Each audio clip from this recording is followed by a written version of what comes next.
সংগ্রামী সাথী ও বন্ধুগণ, সেই সাথে আমরা বলতে চাই, এই যে সংস্কার কার্যক্রম শুরু হয়েছে, এর অর্থবহ একটা সংস্কার পরিচালনা করা ছাড়া, সংস্কার সাধন করা ছাড়া, নির্বাচন ব্যবস্থায় চলমান দুর্বৃত্তায়নের পথ বন্ধ করা ছাড়া বাংলাদেশের জাতীয় নির্বাচন অনুষ্ঠিত হলে সেটা আবার নতুন করে ফ্যাসিবাদের জন্ম দিবে। নির্বাচন ব্যবস্থার আমূল সংস্কারের দাবি তুলেছি। সেই সঙ্গে আমরা সংবিধানে বাংলাদেশের সৃষ্টির পর থেকে আজ পর্যন্ত এবং বাংলাদেশের সৃষ্টির পেছনের প্রেক্ষাপটকে বিবেচনা করে সংবিধানের মূল নীতিগুলোকে পুনর্বিন্যাস করবার আহ্বান জানিয়েছি। সেই জায়গায় আমরা পরিষ্কার বলেছি, আল্লাহর উপর অবিচল আস্থা এবং বিশ্বাস আবার সংবিধানে ফিরিয়ে আনতে হবে। ধর্মনিরপেক্ষতা নামক ভারতীয় পচামাল আবার ভারতকে ফেরত দিতে হবে। 1972 সালে তৎকালীন ভারতের প্রধানমন্ত্রী শ্রীমতী ইন্দিরা গান্ধীর প্রেসক্রিপশন অনুযায়ী শেখ মুজিবুর রহমান সাহেব বাংলাদেশের সংবিধানের মৌল 4 নীতির মধ্যে ভারতীয় নীতিগুলোকে প্রতিস্থাপনের মধ্য দিয়ে বাংলাদেশের স্বাধীনতাকে ভারত মাতার চরণ তলে তিনি বলি দিয়েছিলেন। তার খেসারত আজও পর্যন্ত বাংলাদেশের মানুষকে গুনতে হচ্ছে। 24 বিপ্লবের পর বাংলাদেশ আর কোনদিন ভারতীয় আধিপত্যবাদ মেনে নেবে না, ভারতীয় গোলামীর জিঞ্জির আর কোনদিন দেশের মানুষের গলায় পড়তে দেওয়া হবে না। সেই সঙ্গে আমরা বলতে চাই, 71 সালে আমরা বলেছিলাম দিল্লির গোলামীর জিঞ্জির ছিন্ন করেছি, ভারতের দাসত্ব করবার জন্য নয়, দিল্লির দাসত্ব করবার জন্য নয়।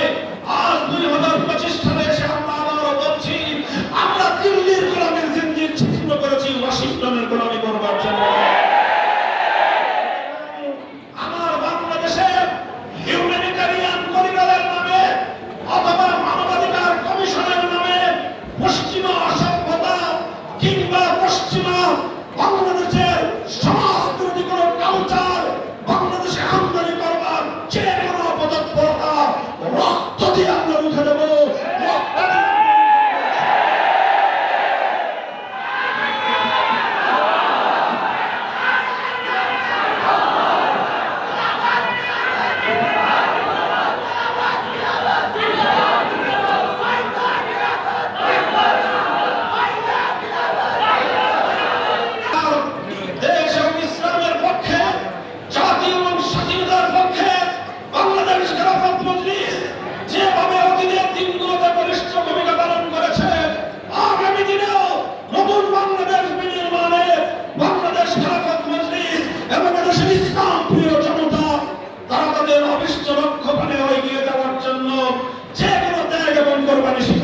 প্রস্তুত রয়েছে।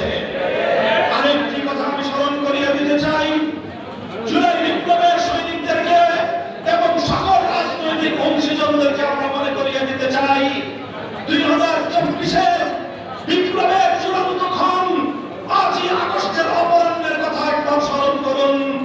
2024 5ই আগস্ট দুপুর 2টার সময় যখন বাংলাদেশের মানুষ তাদের সেই কাঙ্ক্ষিত সুসংবাদটি শুনতে পেল,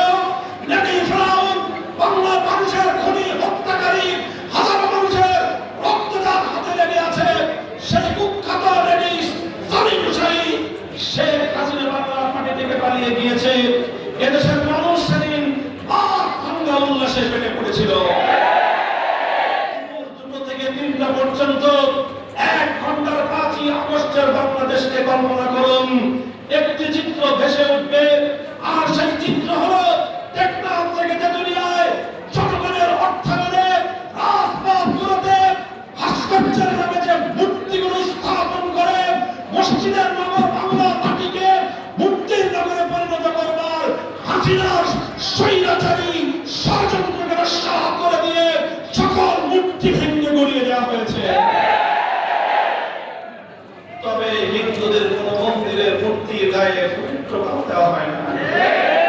এটাই ছিল বিপ্লবের প্রেরণা, এটাই ছিল আগস্ট বিপ্লবের চেতনা। আমরা সেই অসাম্প্রদায়িক চেতনার ভিত্তিতে 1947 সালের চেতনাকে সামনে রেখে 71-এর মুক্তিযুদ্ধের জুলুম এবং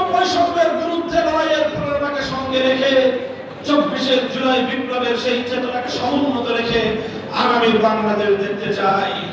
কাজেই শেখ মুজিবুর রহমানের স্থানে জিয়াউর রহমান অথবা অন্য কারো ভাস্কর্যের নামে মূর্তি স্থাপন করবার কোন পরিকল্পনা যদি করা হয়, আমরা আবার শাপলা চত্বরে যাব, যুদ্ধে যাব। তাওহীদের এই পবিত্র ভূমিকে আর কোনদিন মূর্তির শহরে, মূর্তির দেশে পরিণত করতে দেওয়া হবে না। সংখ্যালঘু সম্প্রদায় তারা তাদের নিজ নিজ অঙ্গনে সাম্প্রদায়িক অধিকার ভোগ করবে, ধর্মীয় নিরাপত্তা ভোগ করবে। আমরা 1993 সালে 4 জানুয়ারি যশোরের খুলনা বাস স্ট্যান্ড থেকে নিয়ে অযোধ্যামুখী সীমান্ত শহর বেনাপোলের কাছাকাছি ঝিকরগাছা পর্যন্ত 16 মাইল পথের লং মার্চের একজন কর্মী ছিলাম আমি।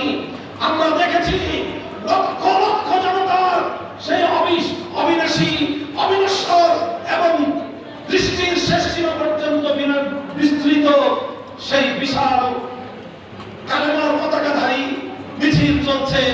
রাস্তার দুপাশে অসংখ্য মন্দির, অসংখ্য সিঁদুর পরা নারীরা, হিন্দুরা হেঁটে যাচ্ছে, অসংখ্য ধুতি পরা হিন্দু ভাইয়েরা হেঁটে যাচ্ছে এবং তারা লং মার্চের কাফেলাকে স্বাগত জানিয়েছে। লং মার্চের কাফেলার পক্ষ থেকে তাদেরকে অভিবাদন জানানো হয়েছে। কোন একটি মন্দির অথবা কোন একজন হিন্দু নাগরিকের প্রতি বিন্দুমাত্র কোন আক্রমণাত্মক আচরণ করা হয়নি।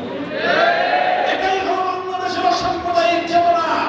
অসাম্প্রদায়িক চেতনার নামে মসজিদের নগরকে মূর্তির নগরে পরিণত করবার পায়তারা বরদাস্ত করা হবে না।